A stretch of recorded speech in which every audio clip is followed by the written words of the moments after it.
கன்னியாகுமரி மாவட்டம் முலக்கை அருவி துவாச்சி பகுதியில் உள்ள கால்வாய் உடைப்பை சரி செய்யாததால் போதிய தண்ணீர் இல்லாமல் 6500 ஏக்கர் முதல் போக நெற்பயிர்கள் கருகும் நிலை ஏற்பட்டிருக்கிறது. இது குறித்த விவரங்களுடன் செய்தியாளர் சரவணன் இணைந்திருக்கிறார்.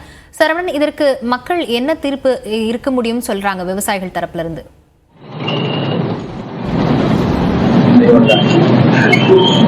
லாவண்யா, அதாவது கன்னியாகுமரி மாவட்டத்தை பொறுத்த மட்டும் அதிகமான மழை கிடைக்கக்கூடிய ஒரு மாவட்டம் தான். இங்கு 6 அணைகள், அதாவது விவசாய பாசனத்திற்காக 6 அணைகள், அதே போன்று 2000க்கும் மேற்பட்ட குளங்கள் காணப்படக்கூடிய இந்த சூழ்நிலையில் பார்த்தமையானால் தோவாளை கால்வாயை சுற்றி இருக்கக்கூடிய சுமார் ஒரு 6500 ஏக்கர் நிலப்பரப்பில் விதைப்பு செய்யப்பட்ட நெல் விதைப்பு செய்யப்பட்ட அந்த நெற்பயிர்கள் கருகக்கூடிய ஒரு சூழ்நிலை ஏற்பட்டிருக்கிறது. என்ன காரணம்னு பார்த்தோம்னா, கடந்த 2023 செப்டம்பர் மாதங்களில் அந்த உலக்கை அருவி துவாச்சி என்கிற பகுதியில் இந்த தோவாளை கால்வாயில் ஏற்பட்ட உடைப்பு காரணமாக அந்த உடைப்பை சரி செய்யக்கூடிய பணி என்பது காலதாமதம் எடுத்து வருகிறது. இதன் காரணமாக தான் அந்த பகுதியின் வழியாக வரக்கூடிய தண்ணீர் என்பது அந்த பகுதிக்கு விடாமல் தோவாளை சானலை நம்பி இருக்கக்கூடிய சுமார் 6500 ஏக்கர் நிலப்பரப்பில் விதைப்பு செய்யப்பட்ட நெல் தற்போது கருகக்கூடிய ஒரு சூழ்நிலை.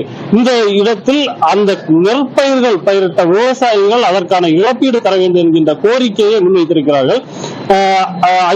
இப்போ இந்த பகுதியில் அதுல இந்த கால்வாயில் ஏற்பட்ட அந்த உடைப்பு காரணமாக எந்தெந்த பகுதிகள் பாதிப்பு ஏற்பட்டிருக்கு, எது மாதிரியான பாதிப்புகள் நீங்க சந்திச்சிருக்கீங்க?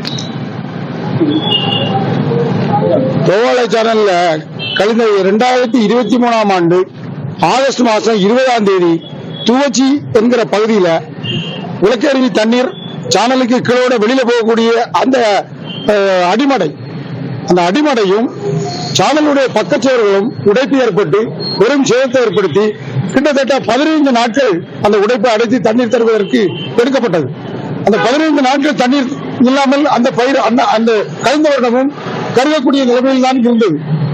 அதற்கு அப்புறம் அதே இடத்துல மீண்டும் அதே இடத்தில் உடைப்பு அடைத்து, அதே தற்காலிக உடைப்பு அடைத்து தந்த அதே இடத்திலும் மீண்டும் டிசம்பர் மாதம் 25ஆம் தேதி மீண்டும் உடைப்பு ஏற்பட்டது. அப்பொழுதும் கிட்டத்தட்ட 10 நாட்கள் 15 நாட்கள் தண்ணீர் இல்லாமல் அந்த பயிர் மிகவும் பாதிக்கப்பட்ட நிலையில் கழிந்த வருடம் 2 போகமுமே கன்னிப்பூவிலும் கும்பப்பூவிலும் சொல்லோனா துயரங்களை விவசாயிகள் அனுபவித்தோம். அந்த சூழ்நிலையில் அந்த உடைப்பை மீண்டும் 2வது தடவை உடைத்ததையும் அடைத்து ஒரு 4 நாட்களில் அடைத்து டிசம்பர் 30ஆம் தேதி தண்ணீர் கொடுத்தார்கள். அந்த தண்ணீர் உங்களுக்கு ஏற்கனவே இந்த பகுதிகளில் இந்த மாதிரி கால்வாயில தண்ணீர் திறக்கிறது தாமதம் ஆகும் அப்படின்னு ஏதாவது அறிவிப்பதை கொடுத்திருந்தாங்களா? ஒரு அறிவிப்பும் இல்லை. இதுவரைக்கும் எந்த விதமான அறிவிப்பும் கிடையாது. ஆமா, எப்பொழுதும் போல வழக்கம் போல ஜூன் 1ஆம் தேதி தண்ணி திறந்தா எங்களுக்கு வரும், எல்லா சேனலும் போல எங்களுக்கு எப்பவும் போல தண்ணி வரும் என விவசாயிகள் மாமூலியாக வழக்கம் போல மரபு போல அந்தந்த காலகட்டங்களில் பரிசீலித்தோம். ஆனால் அந்த 2வது தடவை உடைத்ததும் 4 நாட்களில் அடைத்து டிசம்பர் 30ஆம் தேதி கொடுத்த தண்ணீர் தோவாளையை எட்டி பார்த்த நிலையில் மீண்டும் உடைத்தது. விவரங்களுக்கு நன்றி சரவணன்.